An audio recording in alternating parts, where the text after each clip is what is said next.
Viewers, welcome to our program, Eyewitness.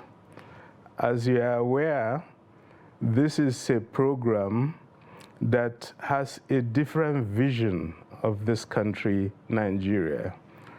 Rather than the narrative of corruption, of self-service, of personal aggrandizement of those in power, we try to seek out Nigerians who have committed their lives to service to community, service to the nation, to public interest.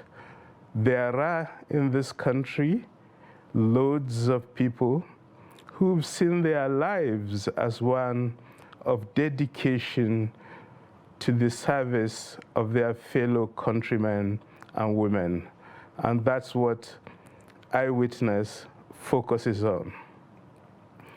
Our topic today is the Nigerian youth and the crisis it is encountering.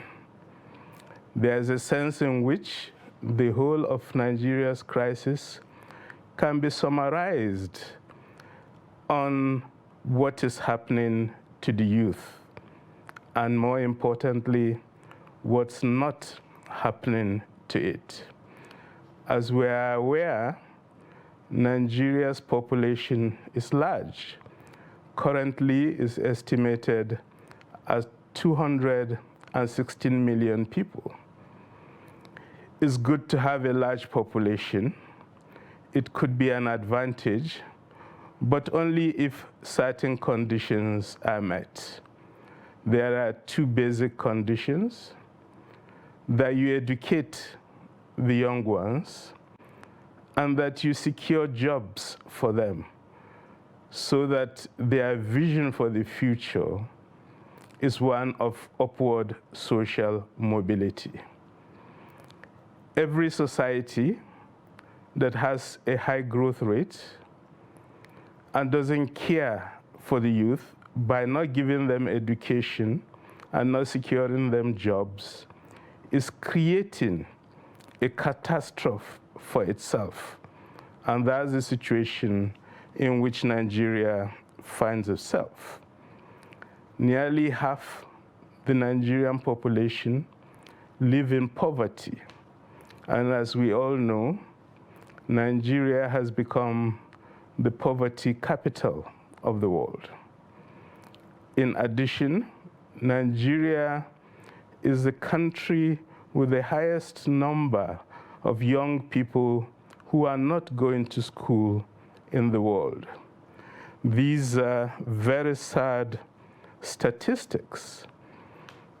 In this part of the country, in northern Nigeria, the situation is even worse because over 80% of the poor in Nigeria reside in northern Nigeria. And it's precisely because of this problem that we are in a serious security crisis in the country today. And it's not surprising. The median age in Nigeria is 18.4. So most Nigerians are very young. Look at the average age of those in power in this country. They are between 65 to 75 years old.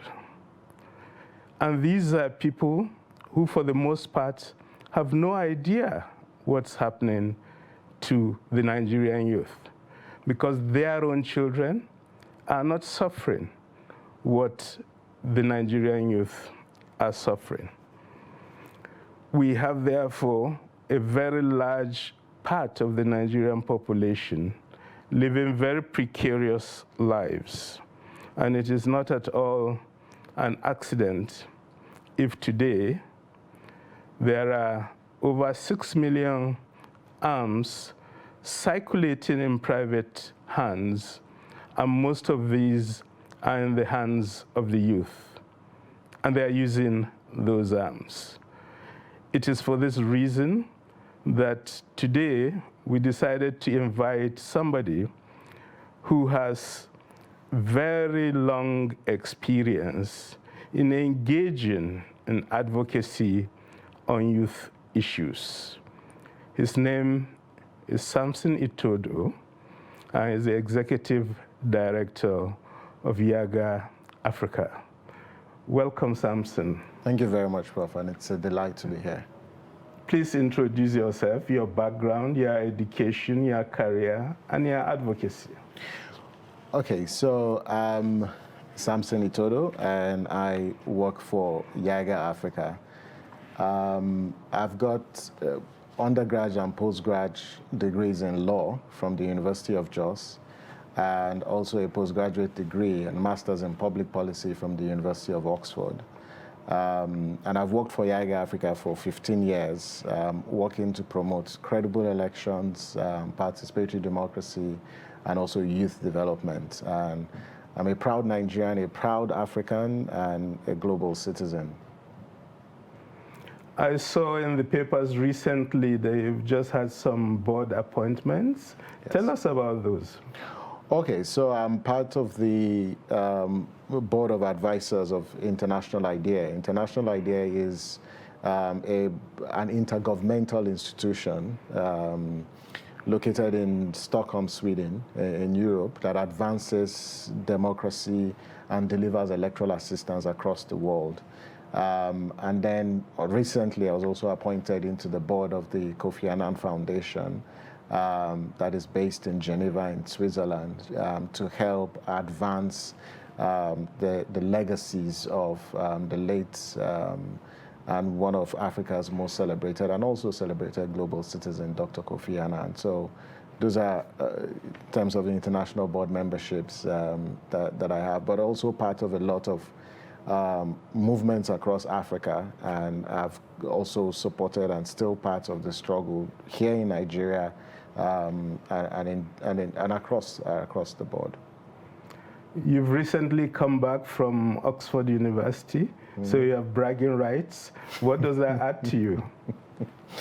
Well, I don't think, well, it's not necessarily bragging rights. So I decided post the 2019 elections to take some time out to do something different. And what I wanted to do was to take a break from law, because I've been in the legal field for a while, and I wanted to deepen my knowledge, acquire more knowledge around the relationship between state and society, and how can, public institutions deliver the promise of democracy to citizens? How can they deliver, effective public services and deliver social good? So I went to Oxford to study public policy, and came in contact with economics, with econometrics, with evidence in public policy, policy analysis, because a lot of the work that I have done over the last 15 years was around state and society, it was around public policy. So more like taking 2 steps backwards to reflect on what are those theories, what are those values that should shape how society is governed, and how do we strengthen the relationship, but more importantly, how do we support the state to build mutually constructive relationship with citizens? And for me, focused more on the civic space, on social movements and community organizing. And I just wanted to see how we put people at the center of public policy, because we needed to change and still need to change the business of governance and how public institutions govern and they lead across different stratas of society. So that's why, I went to Oxford. Fantastic experience, but I was also privileged, to have been awarded a scholarship by the Africa Oxford Initiative, and I owe them a debt of gratitude for supporting their education. But I'm back in the field, and it's exciting to be back. But I'm only back for a while because I hope to go back to also pursue my doctorate. Maybe not in the UK, maybe somewhere in the US, but I'd like to pursue a doctorate degree, afterwards come back to teach, because that's my life ambition. That's great. Welcome back. Thank you. This category, youth, who does it refer to? who is part of the youth? Well, it's an interesting and controversial question. Across the world, there is no universally acceptable definition of a youth. Usually, why age-based classifications are adopted, they are adopted for the purposes of policy as well as programming. So when you look at the different age groups within our society, you try as much as possible not to exclude a particular few. Previously, the African Youth Charter classifies young people between 18 and 35. We adopted that in Nigeria, but in 2019 that changed because the National Youth Policy was reviewed, and the youth age classification as of today for Nigeria is between 15 and 29. But we still, adopt the African Youth Charter to say, okay, anyone between 18 and 35 is a young person. So that's who we classify, as a young person. But again, because of the dynamic nature of that particular social category, you see multilateral institutions like the UN adopt a more sort of acceptable classification, that the youth age is that age between dependence and independence. And this is shaped by the socio-political and economic context of every country. So countries can adopt whatever classifications that they prefer, provided it's responsive to the context and our own context, based on the current national youth policy is 15 and 29. But if we want to stretch it, we can say between 18 and 35. Yeah, I like the idea of autonomy. In my own case, at 23, I'd graduated, I'd done my NYSC, I'd got a job, I'd left my parents' house, I had my own house, so I didn't really feel I was part of the youth anymore. When you look at those you interact with, this question of autonomy, what are your observations? What percentage of Nigerians, not necessarily the numbers, are able to develop autonomy relatively early in life? Well, so there are different, layers of this autonomy. So there's the autonomy to make judgments. There's financial autonomy. And I say that the context for which, you grew and you are able to exercise autonomy, it's a lot different today. We have situations where even at 30, there's still young people in their large numbers who are unable to declare financial autonomy from their parents. We have situations where even at 25, at 30, we still have people who are in school, in tertiary institutions, and are yet to graduate for several reasons. The failure of leadership, to deliver quality education, the economic hardship, corruption. There's just injustice and inequity in the system. So these factors undermine the capacity of young people to exercise agency or autonomy. And so in terms of percentages, they're quite high. In your introductory remark, you talk about the poverty capital of the world. You also talk about education. If you look at the education system, as we sit here having this interview, our universities are shut down. They've been shut down during the pandemic. Yes, ASU called off the strike, but they also went on another strike. Now, that is a recipe for disaster, because these young people in their large numbers are in a country that appears it doesn't care about investing in their education. So how do you expect young people to live successful life? How do you expect them to exercise autonomy when the basics are not available due to several political or economic reasons? And the most productive workforce that Nigeria has is its young people. When we speak with so much pride across the world and say we're the most populous nation, and we celebrate, the natural endowments that we have and how Nigerians excel in different parts of the world, and we look at our most productive workforce and we see that there are those people who are not in school, there are those people who suffer all forms of injustice at different levels, there are those people who cannot even secure jobs, they are the same people we are asking to pay hundreds of thousands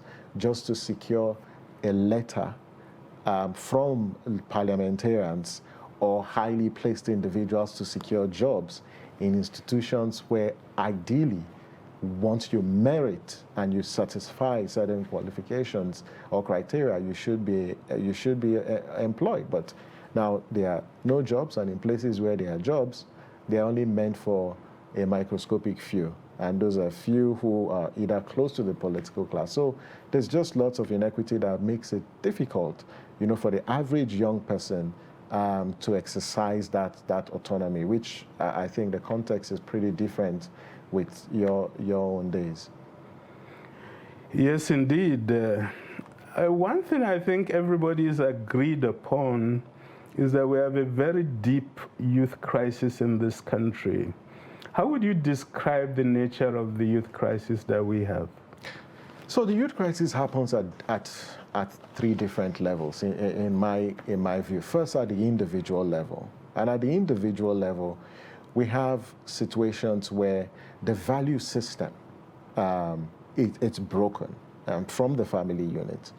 And so we have situations where families don't uphold values of integrity. So the values and what we are teaching children and also young people isn't about patriotism, isn't about integrity, that in everything you do, you've got to work hard for it. So you see situations where parents, are paying for special centers for students, their kids, to write the JAMB exams. Or you see situations where parents are the ones who are facilitating, these processes. There are several economic reasons or sociological reasons for that. But at the individual level, the value system is compromised. And so it becomes difficult for us to raise people who have high regard for ethics and values in the public space. At the organizational level, you also have a situation where those institutions of political socialization, those institutions that mobilize and train and equip young people, they're either decimated or they've been politicized or they've been captured by the state. You look at institutions like the Boy Scout, you look at the Girls Guide, you look at the National Youth Council, you look at all the different institutions that ideally, should be platforms for building leadership, promoting leadership development within young people. They are actually not performing their functions. If you move from even youth institutions and look at our political parties, you've got political parties that should be platforms of leadership development. But Prof, you are a scholar of political parties. You know the state of our political parties today. So across board, if you look at the institutional level, you discover those institutions. In fact, even our religious institutions are also complicit, because we have religious institutions today. Yes, somehow we've got some churches and also imams who are actually speaking and amplifying the need why we need to reset our value system and engage in this process. But again, these institutions are not performing their core functions. And then at the structural level, you look at issues relating to the laws that we have in the country and how it impacts on young people.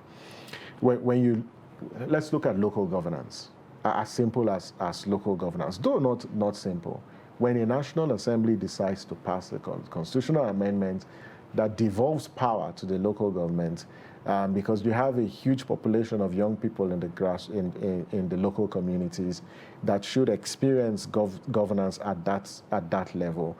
When those institutions, when that level of governance isn't democratic, isn't inclusive, and does not provide, goods and services to the people, it also impacts on young people. So structurally, you see this inequities and the power imbalances within our own political configuration also impacts on young people. So I see the crisis at these three different levels. And like you mentioned, I 100% agree with you that this whole crisis of insecurity is directly linked to this youth exclusion, and exclusion in this context, not political, but even economic exclusion. If you look at the bandits, let's take the bandits, for instance, across across the Northwest. And when you see those young men in those videos, and I also note that Trust TV and I think CDD produced a video, when I looked at that documentary and I looked at these young people, the key question that came to my mind was, if these guys were educated and empowered, you know, will they be in the forest, you know, kidnapping, killing, and undermining internal security, and to a large extent even national security? And the answer is no. And you have a pool of young people who are also not in school. And so there's a pipeline that, that exists for the recruitment of more young people into all these forms of criminality. And until the states appreciate the cost of exclusion, both economic and political exclusion, we're going to we will continue dealing with this crisis across board. And I just hope that, you know, there's intentionality on the part of the state, and it recognizes this, and not just lip service, but it's taking policy actions to address this issue from its root cause, and not this sort of response that we see in the public space. Thank you. These are very fundamental issues you raise. The question of values, which means it's a societal problem. The values of our society are no longer the types of values that hold society together and are good for the society. Yeah. Secondly, the collapse of institutions. Institutions are no longer able to play their role. And that's actually one of the things we explore in this program. In this context where so many institutions are focused on self-service of those who run the institution rather than the public that they are supposed to serve, then there's no surprise at all if we remain in crisis. But I want to now take up the issue of your own role in advocacy. I think part of your fame came from the bill you promoted, Not Too Young to Run, which started as an idea, developed into a bill, and you are able to, with your collaborators, push it to the level of its becoming a law. First, tell our viewers what that's all about before we come to an assessment of its impact.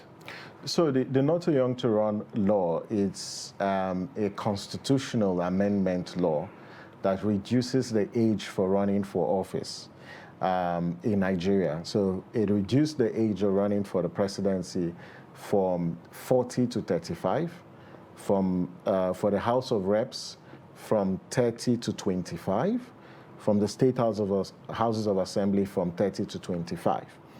The age criteria for the Senate and the governors was retained at 35. So that's what the law is. And as of today, you just need to be 25. You can run for State Houses of Assembly. You can also run for the House of Reps. And at 35, you can also contest to be the President of the Federal Republic of Nigeria. So that's the current position of the law. And it came about as a result of a struggle, and quite frankly, a 10-year struggle to reduce the age for running for office. And we did that for 3 reasons. First, we were just tired with this recycling of political leaders. And the key question we asked is, and it's a language on the streets, who has this helped? Who has this helped in any case? Because we are still where we are. And the same leaders we were reading about when we were young are the same people who are in public office. And it just makes a mockery of politics, that you have people who have been in office for 20, 40 years, and there's no entry point for new actors. And those new actors who make it are either members of the families of people who have been in power. So you have family dynasties that are created at different levels of our political system. And we just needed to disrupt that, and we wanted new people. The second critical issue was young people seem to have succeeded in different aspects of our national life. But when it comes to politics, they were kept out of the political space. And we thought it was time to disrupt that. And lastly, we were just tired with the failure of leadership. And the only solution is to recruit leaders with competence, with character and capacity, to replace this set of old and expired politicians. And I emphasize that the whole movement was simply about retiring old and expired politicians. And there are two variables, because we have old and unexpired, and those are the kinds of people who we still need. We reckon with the fact that we still need the wisdom, of the experience and the elderly in public space. But it cannot be the elders who have plundered our resources, who have mismanaged our funds, and who have led us to this particular point. We don't need their experience. They need to go back, retire to their homes, and stay with their grandkids, and leave the public space for people who are committed to fixing the problems of our country. So those were the reasons why, we pushed for the Not Too Young to Run, and we're so glad that in 2018, the president assented to it. And following from that, in 2019, there were about 20 young people between 25 and 29 who ran and won elections in state houses of assemblies. We had about 12 young people between 30 and 35 who were in the House of Reps. And we are hoping to scale that in the next round of elections. Well, congratulations. That was really a very successful advocacy. Thank you. And it followed the advocacy, the skills displayed were really fantastic skills. And I wondered, how did young people get all these skills to do such excellent advocacy? I think there are mainly three sources. First is a function of our current political and social reality. That this is the most networked generation, a generation that has access to information, unhindered access to information. Social media is there to organize and connect and also scale. So that was made possible because what social media did was it decentralized the process of political socialization. So people could have access, to information. I think the second is the alliance that was built with an older generation that cared about political inclusion. Because it wasn't just young people alone. There were older people, including yourself, who wrote about it, who spoke about this. All of that was what built, it raised the salience of this whole issue around political inclusion that led to the transformation that we saw. We could see elderly people who were also on the streets, and there was that consultation, in terms of strategy. There were several organizations who were very committed. That was the moment, and everyone rallied round. So that collective action and the energy and the experience of old organizers came to bear in this scale. So it wasn't really original, but we also leveraged on, the experiences and the huge resource that we could get from leaders of the civil society space. I think the third was a policy moment, because we were also in an election year, and one of the campaign messages was any lawmaker who wanted the youth vote needed to pass and vote for this particular legislation. And it was a strong narrative that we all promoted, and it did work, because I recall in one of those sessions where lawmakers were actually struggling to take pictures with the Not Too Young to Run logo, so they showed their constituents that indeed they supported this particular legislation. Because for a lot of them, every time they went back to their constituencies, young people were organizing, and it sort of threatened the establishment before the elections. But again, it's what democracy is about, that citizens can influence, decisions made by elected representatives. Because in any case, those elected representatives exist for the people. They are employees of the people. So that is what democracy is about. So those are the three different, spaces where those skills, were derived. And I'd say that post that has been constant reflection about where do we go from here, that this is not an ad hoc struggle. There has to be some level of permanence in our demand for equitable representation, transparent elections, and also good governance. And it can't end because it's a duty that we have as citizens if indeed we believe in this democracy that we practice. Thank you. That's really a very interesting pathway to the success of an advocacy campaign. Let's now go to your organization, YIAGA. You did mention it in your introductory remarks, but viewers want to know a bit more about it. When was it formed? How does it operate? What are the themes it works on? Let's get a bit more insight on YIAGA. So this is our 15th year of work, and YIAGA Africa started in the University of Jos in 2007. There were 5 of us who started the organization, and there were just 5 students, and I'll say we're very energetic and also exuberant those days, where most of us were lawyers. We had just finished a human rights course in our 200 level, if I recall, and we're talking about first and second and third generation of rights. And it came at a moment when the authority in the University of Jos was intimidating the student union governments in the University of Jos. And I recall vividly when school fees were raised, I think in 2006. In 2006, I think it was raised from about from 12,000 to 24,000 naira. And the student union government got angry, students got angry. And I think what was really annoying was the school was asking us to pay additional fees. But the situation, the welfare situation in the hostel and the infrastructure was not improving. The state of the infrastructure was decaying.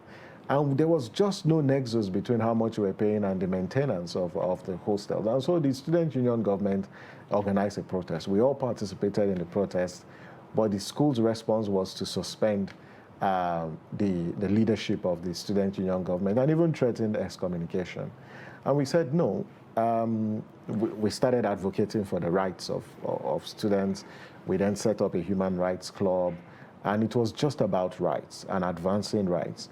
But then we somehow thought maybe there was something missing between the engagements and between the student union government and the school authority.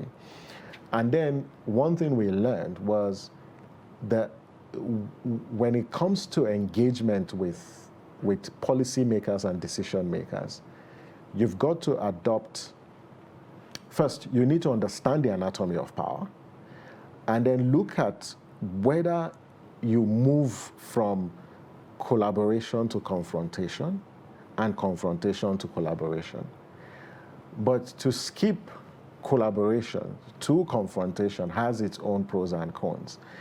And just understanding these relationship dynamics, we thought we were going to invest in working with the Student Union Parliament, which was the legislative arm of the Student Union government. So we started training student parliamentarians. And so our work in the National Assembly today, with also state houses of assemblies, is just built on the fact that first, at the initial stages, we were working with parliamentarians. So that's how YIAGA Africa evolved from the University of Jos down to where we are currently doing programs, not just in Nigeria, but in Africa. But we work in 3 program areas, and our vision is a democratic and developed Africa where citizens are engaged. And we work in 3 program areas. 1 is elections, 2 is legislative engagement, and then 3 is governance and development. And on our elections program, We work on issues around electoral integrity, electoral reforms, voter and civic education, and then electoral institution support. So we support state independent electoral commissions as well as INEC. So these are part of what YIGA Africa does. Our office, we work out of Abuja, and we've got a staff strength of about 40. This is who we are, but we're just simply ordinary citizens who are just concerned about the future of the continent. And what we just want to do is to just make public or elected representatives deliver to the people and have people also engage with elected representatives in a very effective, sustainable, and result-oriented manner. Thank you, viewers. We are going on a short commercial break. We'll be right back. This is Trust TV, documenting the Nigeria. That's interesting.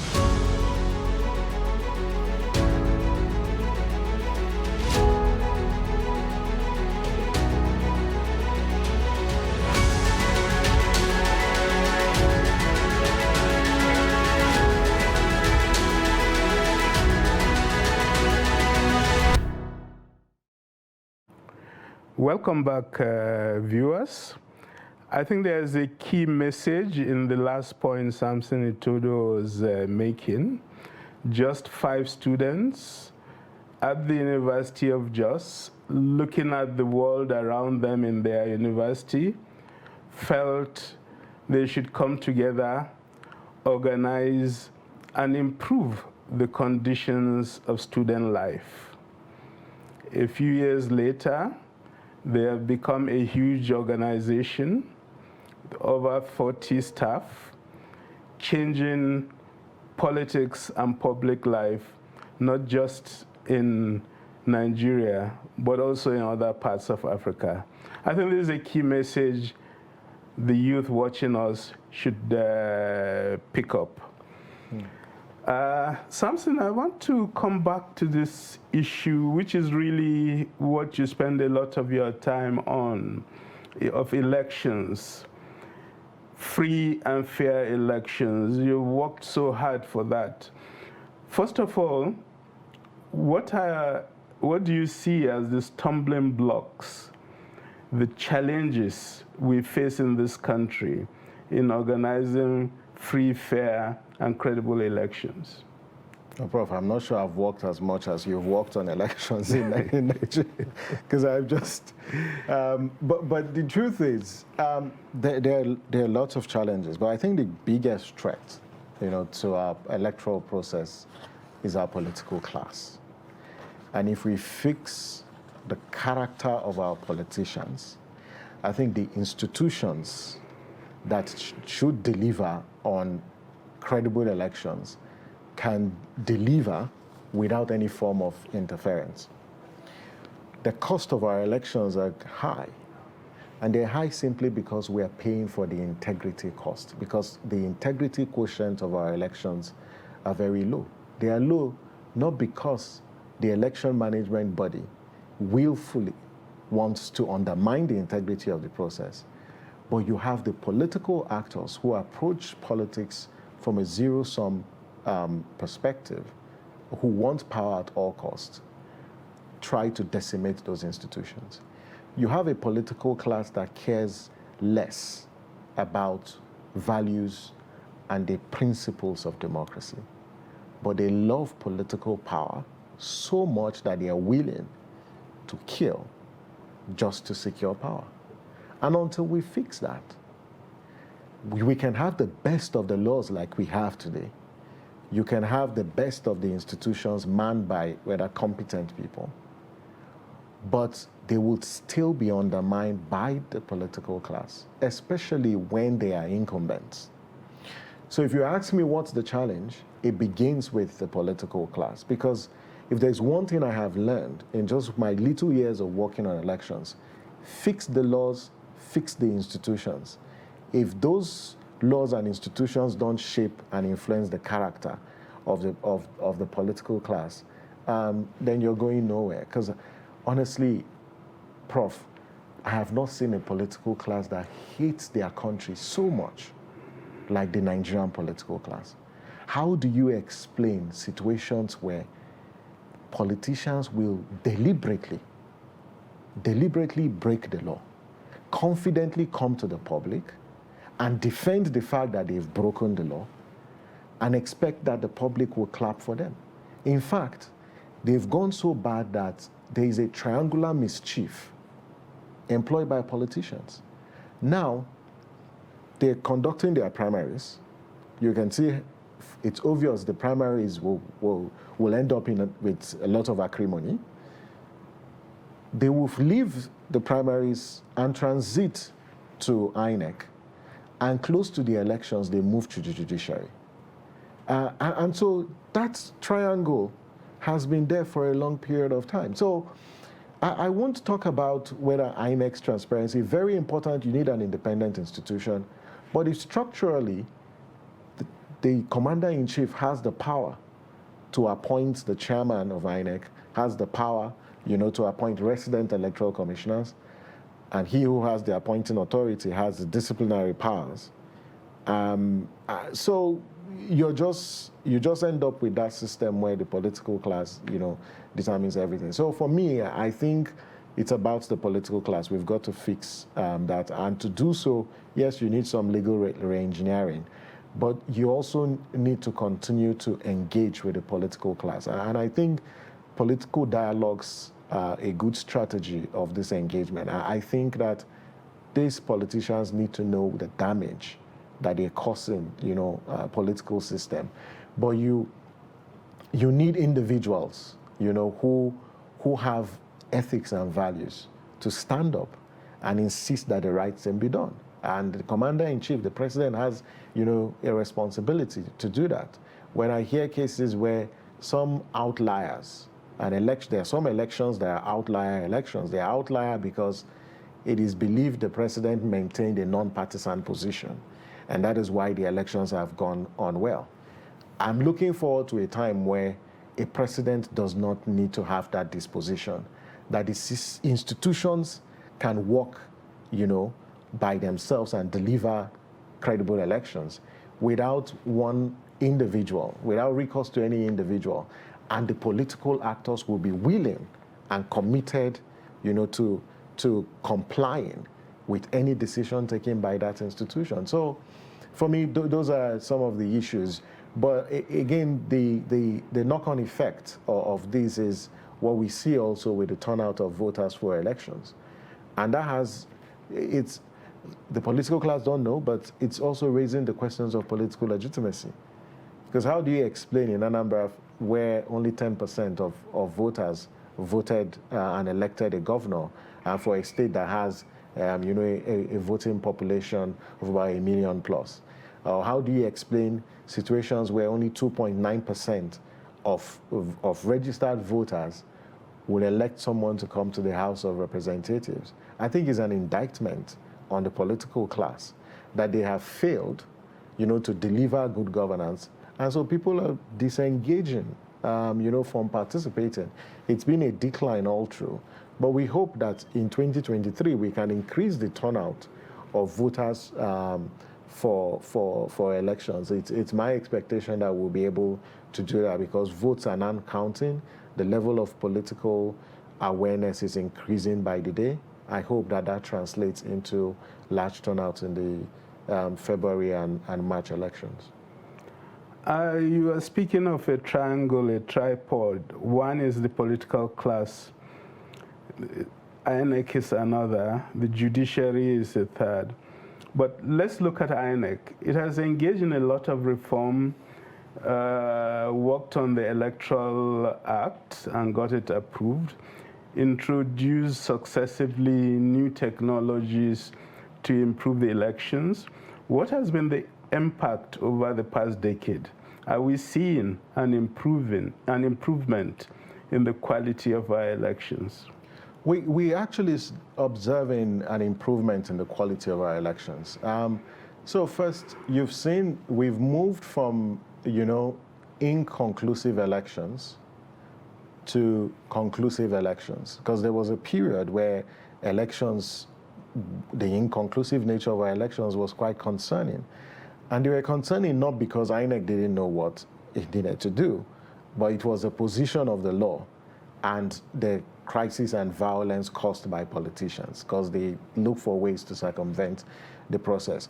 But we've also seen a commission that has been dynamic, and it's managed that whole process of inconclusive elections. And what the commission did was, in the 2019, in the guidelines for the elections, it drafted scenarios and say, in places where there's community conspiracy to prevent the presiding officers from using the smart card reader, or to prevent INEC from deploying, 0 votes will be entered for those communities and constituencies. Because what politicians do is they look at a range of polling units and say, okay, we will disrupt elections in those polling units. And since the law says, where the number of registered voters in polling units where elections were cancelled is higher than the number on the margin of lead between the two leading parties or candidates, that election will be declared inconclusive. And so INEC painted, created scenarios and provided response to them. The second thing we've also seen is the deployment of technology. The smart card reader, the PVCs, the BVAS, is an innovative technology that has deepened the integrity of our voter accreditation process, because it eliminated, to a large extent, multiple voting by proxy, but also generated, data that helped INEC determine whether elections should be cancelled or whether returns should be made in a particular election. But I think that has radically transformed our electoral process. And good a thing, the current Electoral Act has provided some legality on the BVAS machines or the smart card reader, but also the electronic transmission of results. The third, in terms of reforms that INEC, has introduced, is the election results viewing portal. And the IREV, is a portal where results are uploaded on INEC's website in near real time. It was first deployed in the Nasarawa by-elections in August 2019, and in August 2020, and then the Ondo governorship election. So elections are posted real time, and so citizens can access those results. That is the level of transparency that we expect from an election management body that is committed to democratic elections. And to a large extent, it's improved and enhanced, public perception, towards the conduct of elections. So today, once the results have been declared and in a polling unit, using the BVAS, they upload the results. But INEC also needs to strengthen those systems so we don't have delays in the upload of results, which is one of the observations we made in the FCT election. So there are lots of reforms, but Prof, what you see is the more INEC improves on its professional efficiency and delivery of credible elections, the more it plans with the strategic plans and the EPP, the greater the level of political interference. And this, is exemplified in the manner at which appointments have been made into INEC. You look at an INEC today, particularly at the top leadership, and you discover there are individuals who have questions on their impartiality as well as their credibility. We've seen cases where attempts were made by the president to appoint, his own aide into the Electoral Commission. And what does that tell you? It tells you that there's some determination by the state to capture institutions like INEC to deliver for the ruling party in 2023. So as INEC improves its delivery of election services, there's also the political interference is increasing. And I think the challenge for us in 2023 is how do we protect INEC's independence in such a way that when it activates its regulatory powers, that politicians don't attack the commission and seek to undermine the commission. Because in the last couple of weeks, INEC has taken, some regulatory actions. First, it was on the issues of the implications of notices, the non-issuance of notices to INEC 21 days to the conduct of, any primary, any convention, any meeting for the purposes of electing leaders of political parties or nominating candidates, or to the issue around democratically conducted of primaries with validly nominated candidates. There are several actions that INEC has taken, and now we expect that more will come. So there is need for that sort of support to the Electoral Commission. But the Commission also needs to be consistent in its decisions, because if it fails to be consistent in its decisions, then it will dampen the trust and confidence that the public has. The second and perhaps the last issue is also the level of transparency. If 40% of the election budget is dedicated to electoral technology, there is need for INEC's procurement processes to be open, so we know who is delivering, services to INEC and whether they've got any political leanings. It will be very important that INEC also is open with respect to that. We have just 3 more minutes, and I want you to talk a bit about the judiciary and elections. What's the problem in that regard? There are fundamental problems. You look at every part of our public life, there is one problem or the other. And I asked the question, can the current judiciary deliver electoral justice? My answer is no, because the cases that have been decided by the courts on particular election-related cases, as well as reports published by the ICPC and other agencies, shows that, the corruption in the judiciary in relation to political cases is quite high. And in those circumstances, it threatens our democracy, because the essence of judicial review is to deliver justice. And if political actors and citizens cannot look up to the judiciary to serve as an unbiased, arbiter, then we've got a fundamental problem. So who would resolve disputes? Who will deliver justice at the end of the day? And when you have that kind of situation, you have a fundamental problem. So I think first the issues around the independence of judiciary would need to be addressed. 2, yes, they are the National Judicial Institute, because they are institutions of accountability within the judiciary, and the NJI is one of such. But the composition of the NJI, as well as the individual who determines those who become members of the NJI, also needs to be reviewed. You can't have the CJN as the god who determines who comes into the NJI. And it can't even deliver, sanctions. Because what you see, Prof, is we say judges have been disciplined for controversial or conflicting judgments. But those same judges, we also see them being recalled, because it's either a function of the lack of diligent handling or prosecution of those cases, which for me I think is deliberate, because once procedures are not followed, it nullifies the entire process. But people do so intentionally because they know the end result will be nullification, and these guys, their lordships are returned. And I think the last point is, there are judges who have impeccable character, who have delivered, judgments that are a reflection of what our judiciary should be. I think those judges need to be celebrated, but we need to call those ones who are corrupt, but also the senior lawyers who are the ones who go forum shopping and being used as instruments by political actors to compromise our judges. We also need to call them out. Good thing the NBA is going to sanction 6 lawyers. We need more of them, and not just sanction them.